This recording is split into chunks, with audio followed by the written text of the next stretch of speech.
I'm Louie Pham, and this podcast was produced as part of the Premodern Worlds podcast project focusing on medieval Africa at Georgetown University. Kings, dynasties, divinity. These are the realms we will be exploring throughout our journey into the heart of medieval Ethiopia. All these different shades of history come together to paint not just a picture of the country's past, but also quite literally paint the object we will be discussing today, a 15th century Ethiopian Christian icon.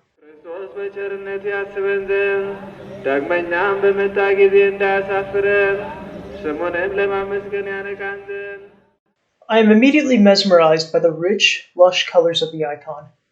On the two panels, liberal use of gold paint makes the halos and robes of the various figures shine with a divine splendor.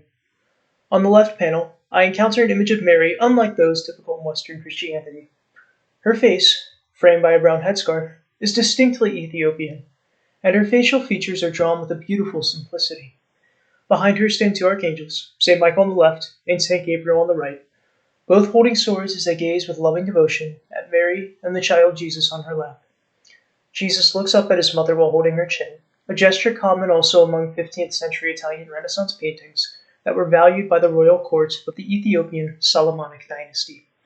The Solomonic dynasty claimed descent from the legendary King Solomon and Queen Sheba. On the right side of the icon, the 12 apostles reflect the same reverential posture of the archangels. In total, there are 14 figures, including St. George mounted on horseback. The horseback imagery appealed to the Solomonic nobles who were trained in military horsemanship. For these nobles, this figure could give them a way to enter into the icon, paying their devotion to Mary and her son, along with the other apostles. Viewing such a great artistic achievement raises the question, who was the artist?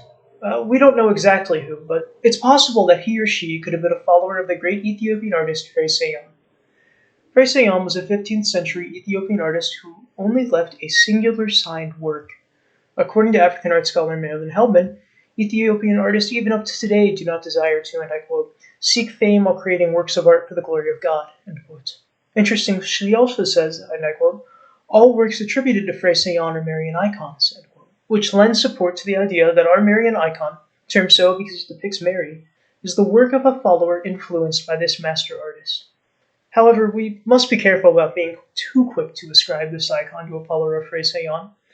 Meseret G.L. Giro, a doctoral candidate at the Department of Art and Archaeology at Princeton University and fellow at the New York Metropolitan Museum of Art, notes that there is an over-tendency to assign all Ethiopian iconography from this time period to Pham, saying, there's a tendency to mention Pham a lot because we have the only signed work, the only signed icon by him in the late 15th century. So there's a tendency to sort of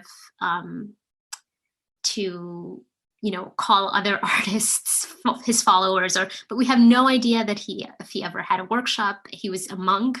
But I would argue that this is really more of a style that Pham was participating in rather than a style that he innovated or championed. Devotion to Mary through art such as iconography was a significant part of Ethiopian Christianity during the time of Pham's work. Marian devotion was promoted by King Zara Yacob through the cult of Our Lady of Mary around the 1440s CE. A ritual honoring Our Lady Mary was added to Sunday worship services in Ethiopian churches, which required the use of Marian icons similar to ours. According to scholar Marilyn Heldman, the cult of Our Lady of Mary, and I quote, embodied a special devotion to her as an intercessor who petitions her son to answer prayers offered in her name, end quote. These Marian icons, while distinctly original, also drew on motifs from Italian paintings that were obtained by the royal court, and the gesture of Jesus previously mentioned is one of them. The presence of Italian paintings for the artist to draw upon speaks to the interconnectedness of Ethiopia. Ethiopian court had diplomatic relations with European nations. However, it would be unwise to characterize this use of European motifs as one of European influence. Rather, Ethiopia was an active participant in creating a shared Christian iconography, as best put by Meseret G.L. Giro. Because of that connotation that the word influence often casts, I avoid it. So what I like to think of is this kind of sense of active participation, right? That there's a shared Christian iconography in the Mediterranean, and there is a lot of back and forth, right? We know that Ethiopian monks are traveling to Egypt, they're traveling to Jerusalem.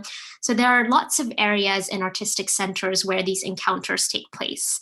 We must remember that Ethiopia was its own interconnected and sophisticated nation. It was not copying outside culture, but rather was engaged in a global cultural exchange among peoples.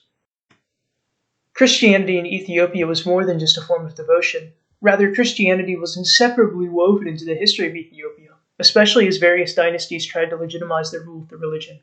The Solomonic, or Solomonid dynasty, during whose reign our icon was painted, came to prominence in the year 1270 CE.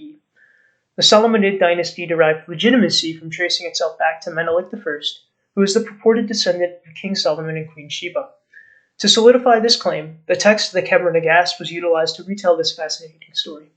In the Keber Nagast, Queen Sheba comes and visits King Solomon, ruler of the Israelites, after hearing of his great wisdom. After listening to King Solomon, Queen Sheba finds his wisdom and teaching on the God of Israel to be so great that she proclaims to him, "From now on, I won't worship the sun, but only the sun's creator, the Lord of Israel. The ark of the Lord of Israel shall be my lady, as well as of my descendants after me, and of all the people of my dominion, those who are under my rule. For this purpose have I found grace before you and before the Lord of Israel, my creator, who has brought me to you. Let me hear your words, shown me your face, and let me grasp your instructions."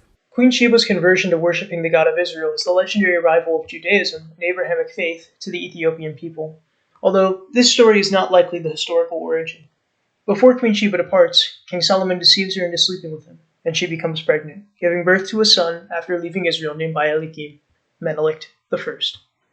Baalikim's lineage is the core of Solomonic legitimacy, as descent from King Solomon makes him a part of the line of David, who is Solomon's father. Being a descendant of David is significant in the Judeo-Christian religious context because, as best explained by the Keber Nagast, God let his servant David find favor with him, and gave him a descendant who would sit on the divine throne.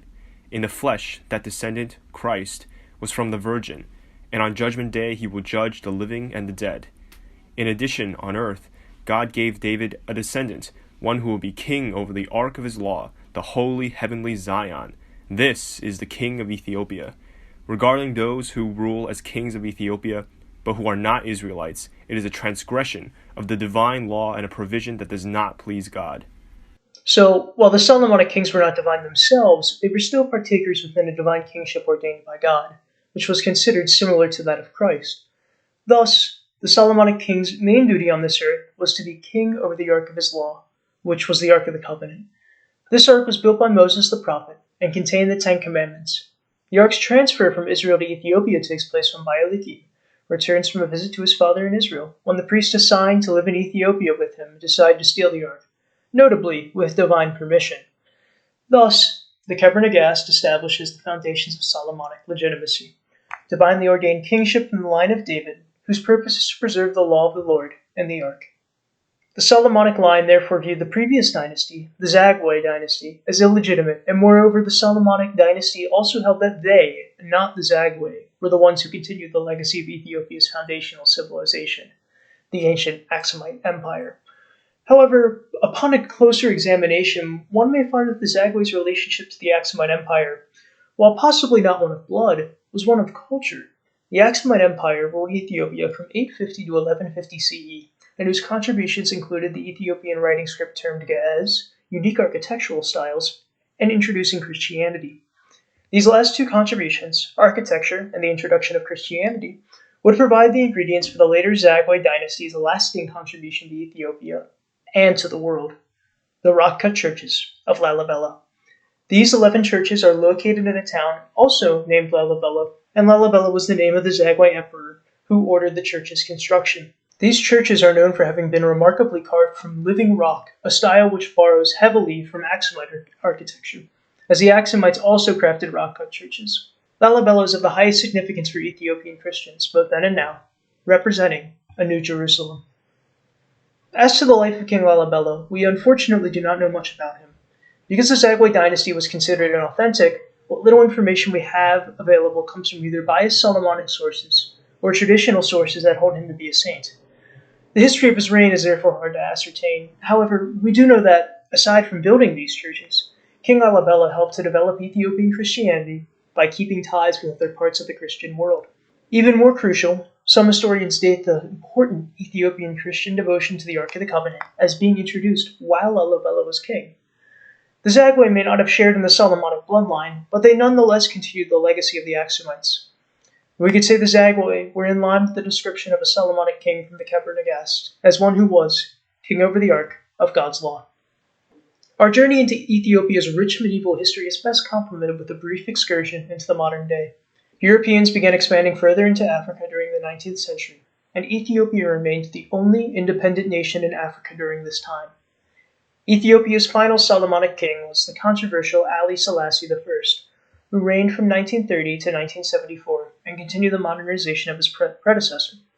Selassie was well known for his engagement in diplomatic efforts, securing a place for Ethiopia in the League of Nations, engaging heavily with the United Nations, and helping to establish the Organization of African Unity. He was overthrown in a coup on September 12, 1974, triggered by a severe famine that unleashed the accumulated resentment that Ethiopians felt against his government. After a dictatorship lasting from 1974 to 1991, Ethiopia was led by the Transitional Government of Ethiopia, which introduced important democratic reforms and economic policies that led to substantial growth in the mid to late 1990s. Our Ethiopian icon served as a portal into the complex and fascinating history of a unique country with its own identity. We have witnessed the birth of legendary dynasties, the creation of a world wonder, and the growth of an interconnected and independent African state. To draw such fascinating stories from a single painted icon speaks to the immense well of history, drama, and meaning carried within a singular object. From Georgetown University, this is Louie Pham with the Premodern Worlds Podcast Project on medieval Africa. For further reading regarding Ethiopia in the present day, there is currently an ongoing conflict in the northern area of the Tigray region, which is home to archaeological sites from the Axum Empire. For more information, we invite you to consult reliable news sources on this development. Thank you for listening.